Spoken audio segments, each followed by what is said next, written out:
Langkah selanjutnya apa nih dari Mbak setelah mendapat rekomendasi hasil pemeriksaan dari NPB dan ada rekomendasinya tersebut yaitu Notaris M itu diberhentikan sementara selama 6 bulan, apa langkah selanjutnya? Apakah selesai sampai di sini atau ada langkah selanjutnya? Kami akan melanjutkan pelaporan ini ke pihak pihak NPW ya. Karena saya baca artikel dari Pak Yasona bahwasanya kita jangan segan-segan melaporkan notaris yang nakal-nakal karena maksud dari tujuan kita sudah sangat dirugikan. Dan kita melihat aspek-aspek ini adanya keanehan bahwasanya dia ingin memiliki dan kalau misalnya ini bukan dasar dari omongan saya saja, tetapi saya diintimidasi sebagai klien. Saya bayar loh akta-akta ini. Ada penekanan? Ada penekanan. Dari sana bukan penekanan, bukan hanya dalam salinan yang diketik dalam pengaduan, tetapi penekanan dalam video fakta yang kami masukkan ke dalam alat bukti. Dia mengintimidasi saya yang sebagai komisaris utama, mengintimidasi bahwasanya saya tidak berhak atas perusahaan saya. Dia bilang itu saya tidak ada berhak. Padahal di saat itu saya telah menunjukkan di tanggal 20 Desember saya hadir dengan sangat baik. Mungkin saya butuh kasih penjelasan sedikit ya. Di tanggal 20 Desember apa yang saya alamin. Memang di tanggal 20 Desember itu hadir 2 saksi merupakan sekretaris aku. Kami hadir di hadapan Notaris Michael kan di saat itu, dan saya menunjukkan 5 hal kepada Notaris Michael tanggal 20 Desember 2023. 1. LP yang sudah diterima dalam dasar itu adalah 170 KUHP, bertindak bersama-sama. Karena isi dari akta yang dibuat hanya 3 orang. Saya sebagai komisaris utama, direktur, dan komisaris. Jajarannya tidak ada orang lain lagi. 2 orang, direksi dan komisaris, 170 KUHP dari LP Polres Jakarta Utara. Ini fakta yang saya berikan kepada Notaris Michael. Dan hal kedua, surat DPO dari direksi.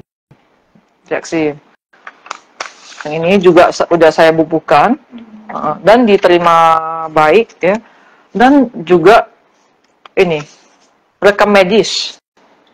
Rekam medis. Itu disampaikan ke Notaris M? Iya, disampaikan dengan Notaris M.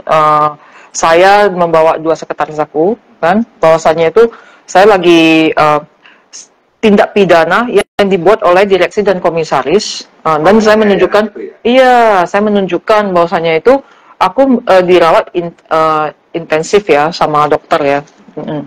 Jadi hal ini juga diterima oleh Notaris Michael. Dia mengetahui fakta-fakta ini. Tetapi malah melihat kesempatan. Melihat kesempatan. Saya rasa dia melihat kesempatan.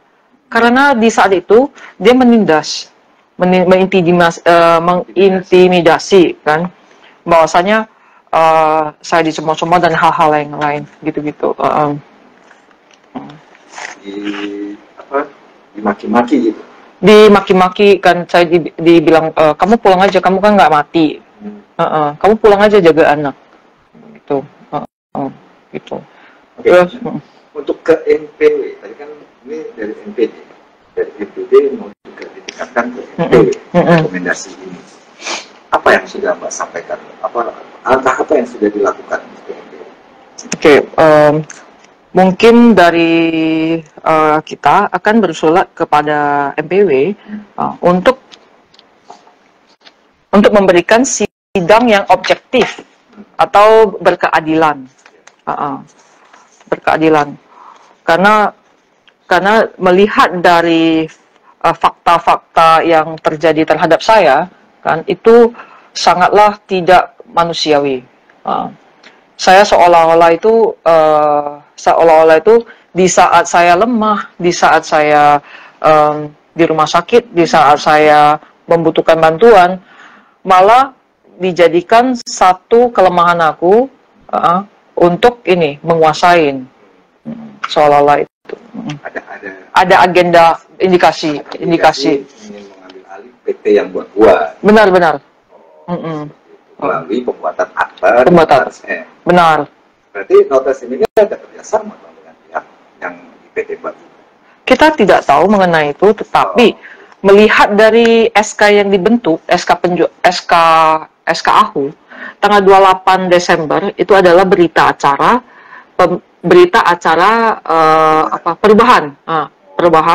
Di tanggal 1 hari setelahnya itu adalah penerbitan AHU. Perubahannya sudah langsung tanggal 29. 28 RUPSLB.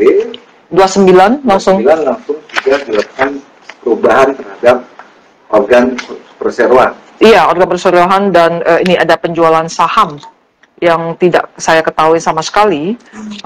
Ini juga diberatkan bahwa dalam putusan bahwasanya di MPD bahwasanya notaris Michael dinyatakan bersalah. Bersalah karena penjualan saham sangat merugikan. Penjualan saham itu bukan semena-mena atas keputusan dia sendiri, tetapi mesti melakukan kesepakatan atau mungkin menanyakan kepada saya sendiri untuk saham-saham tersebut. Ya, itu kalau diatur ya di Undang-Undang PT 40/2007. Benar. Di pasal 75 kan jelas, ya kan, untuk hal-hal lain itu kan harus mendapat keputusan bulat, suara bulat dari para pemegang saham untuk memutuskan selanjutnya. Di pasal 57 kalau tidak salah itu mengenai penjualan saham harus ditawarkan kepada pemegang saham lainnya. Apakah itu tercantum di anggaran dasar PT ini, Pak? Hal-hal yang tersebut kan biasanya undang-undang berkata lain, berkata A, itu di anggaran dasar itu disebutkan, dituangkan. Tapi kalau disebutkan kan berarti ada indikasi lain. Gimana, Pak? Oke. Jadi dari akta pembuatan 116 yang di akta pendirian November 2021 tertera di dalam pasal 7 pemindahan hak dan atas saham, itu juga dilanggar. Dia yang buat akta, dia yang langgar. Dia yang buat wewenang komisaris utama, dia yang langgar. Dia bilang saya tidak berhak. Di dasar ini kenapa saya intensif membuat pengaduan, di mana saya intensif membuat laporan polisi, karena sudah tidak lazim dan saya diintimidasi, ada banyak keanehan. Apa sih kepentingan dari mereka? Apa sih kenapa perusahaan ini sangat ingin dikuasain sepihak? Banyak keanehan yang terjadi. Kenapa notaris Michael tidak mau hadir dalam memberikan kesaksian yang bersifat klarifikasi biasa sebagai pelengkap saksi, karena kan sebagai saksi. Iya, kenapa dia tidak mau hadir? Jadi itu adalah satu keanehan kan, karena yang dipertanyakan karena notaris Michael adalah pembuat akta, dari kepolisian hanya ingin meminta salinan akta, meminta keterangan salinan akta itu apa benar isinya ini kan. Tetapi ada keanehan, kenapa dia tidak mau hadir memberi kesaksian.